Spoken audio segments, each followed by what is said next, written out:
शिंदेंना जबर तिसरा धक्का, आणखी एक बडा नेता फुटला। जळगाव, सोलापूर आणि नंदुरबार भाजप धडाधड शिंदेंना ओपनली लढतंय। आता विषय हाताबाहेर गेला। धंगेकरांनी भाजपला मोकळं रान करून दिलं। 8 दिवसांनी कोर्टात सुनावणी। आतापर्यंत कार्यकर्ते पदाधिकारी धरून फुटलेली संख्या शेकड्यात गेली। हतबलता स्पष्ट होते, भाजप महाविकास आघाडी सोडून शिंदेंचा पक्ष का फोडतंय? नेमकं घडलंय का?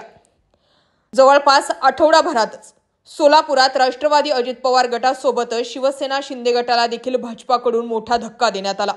मोहोळचे शिवसेना शिंदे गटाचे नेते नागनाथ क्षीरसागर आणि सोमेश क्षीरसागर यांनी भाजपात प्रवेश केला। विशेष म्हणजे मोहोळ तालुक्यातील माजी आमदार राजन पाटील यांचे कट्टर प्रतिस्पर्धी असलेले नागनाथ क्षीरसागर आणि माजी आमदार राजन पाटलांसोबतच ते भाजपामध्ये प्रवेश करणार आहेत। भाजपने मोहोळ तालुक्यात मित्रपक्ष असलेल्या शिवसेना शिंदे गट आणि राष्ट्रवादी अजितदादा गटाला मोठा धक्का दिला। दरम्यान दुसरा धक्का पुन्हा एकदा भाजपानेच एकनाथ शिंदे गटाला दिला, तो म्हणजे जळगावात। गुलाबराव पाटील सुद्धा समोर आले। गुलाबराव पाटील बोलू लागले। मात्र शिंदेंचाच पक्ष का फोडला जातोय हा प्रश्न तयार झाला। त्यावेळी लोक म्हणतात, पुण्यात धंगेकरांना गप्प केलं असतं तर मग महाराष्ट्रात भाजप विरुद्ध शिंदे गट ही परिस्थिती तयार झाली नसती। आता गुलाबराव पाटलांनी नेमकं काय केलंय तेही समजून घ्या। जिल्ह्यात स्थानिक स्वराज संस्थांच्या निवडणुकांच्या युतीच्या माध्यमातून लढायच्या की स्वतंत्रपणे या मुद्द्यावर अद्याप भाजपसह शिवसेना एकनाथ शिंदे आणि राष्ट्रवादीचे अजित पवार गट यांच्यात एकमत झालं नाही। तशातच मागील काही निवडणुकांमध्ये झालेली बंडखोरी लक्षात घेता यावेळीही तसा अनुभव आल्यास ते अजिबात सहन केले जाणार नाही, अशी तंबी शिंदे गटाचे नेते मंत्री गुलाबराव पाटील यांनी जळगाव भाजपाला दिली आहे। जळगाव जिल्ह्यातील स्थानिक स्वराज संस्थांच्या निवडणुकांचा राजकीय ज्वर दिवसेंदिवस वाढतोय। त्यासोबतच महायुतीतील अंतर्गत मतभेद उफाळून येत असून युतीच्या समन्वयावर देखील प्रश्नचिन्ह निर्माण झालेत। शिंदे गटाचे नेते आणि राज्याचे मंत्री गुलाबराव पाटील हे भाजपशी जुळवून घेण्यासाठी प्रयत्नशील असल्याचे संकेत देत असतानाच त्यांच्या पक्षाचे आमदार किशोर पाटील यांनी पाचोरा भडगाव मतदारसंघात शिवसेना शिंदे गट स्वबळावर निवडणूक लढवणार असल्याची घोषणा करून राजकीय वातावरणात खळबळ माजवली आहे। लोकसभा आणि विधानसभा निवडणुका महायुतीने एकत्र लढवल्यानंतर भाजपा, शिवसेना शिंदे गट आणि राष्ट्रवादी काँग्रेस अजित पवार गट यांच्यातील समन्वय सुरळीत होता। मात्र स्थानिक स्वराज संस्थांच्या निवडणुका जसजशा जवळ येत आहेत तसतसे तिन्ही पक्षांमधील मतभेद उघड होताना दिसतात।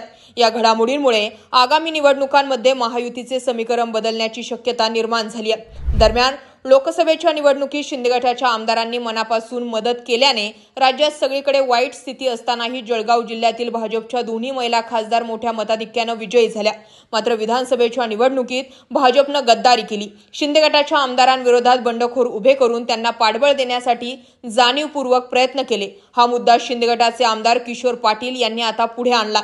शिंदे गटाचे नेते मंत्री गुलाबराव पाटील यांनी आमदार पाटील यांच्या तक्रारीचे समर्थन करत आपली भूमिका स्पष्ट केली आहे। भाजपने माझ्या मतदारसंघात चांगले काम केले असले तरी पाचोरा मतदारसंघात काम केले नसल्याची थेट पुष्टी त्यांनी दिली।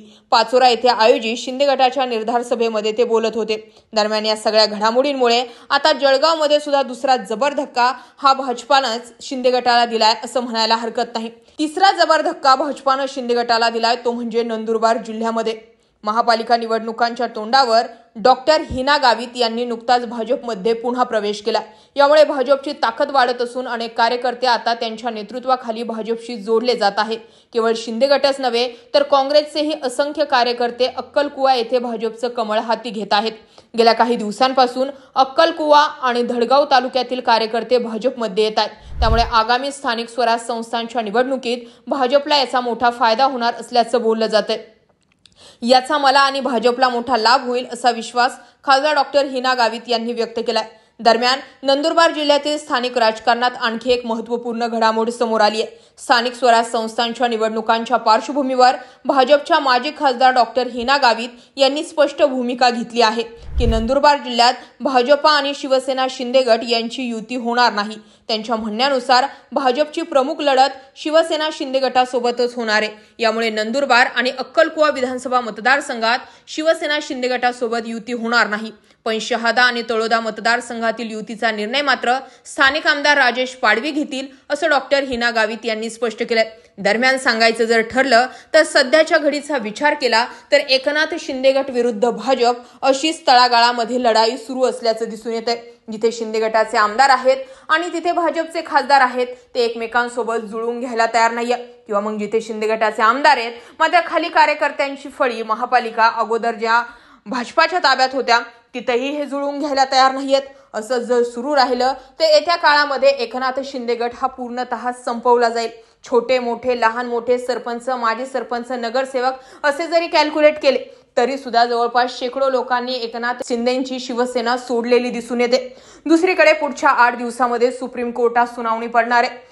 एकंदरीत ती सुनावणी सुरू झाल्यानंतर आणि स्थानिक स्वराज्य संस्थांच्या निवडणुकांच्या आरक्षण सोडती प्रभागनिहाय जाहीर झाल्यानंतर शिंदेंच्या हातात फार कमी वेळ उरतोय। जर येता कदाचित सुप्रीम कोर्टातील सुनावणी फिरली आणि राज्यामध्ये सुद्धा भाजपनं शिंदे गटावरील डोक्यावरील हात जर काढून घेतला तर एकनाथ शिंदेंना कुठं जावं आणि कुठं लपावं अशी परिस्थिती तयार होऊ शकते।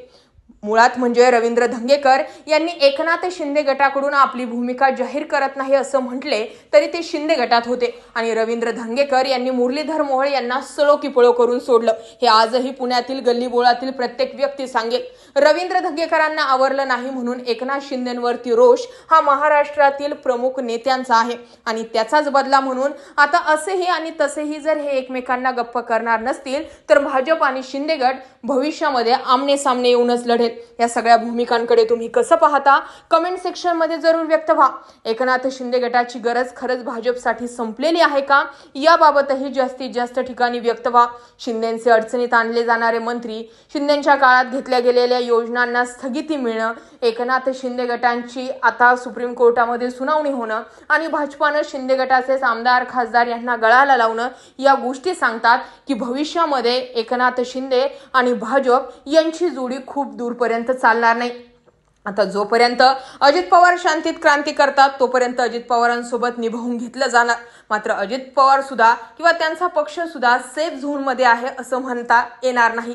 यालाही वेगवेगळी कारणं आहेत, यावरती आपण दुसऱ्या भागात बोलूया। या मुद्द्यांवरती तुमचं काय मत आहे कमेंट सेक्शन मध्ये जरूर व्यक्त व्हा। अशाच माहितीपूर्ण व्हिडिओसाठी आपल्या चॅनल आवर्जून सबस्क्राईब करा। जय महाराष्ट्र।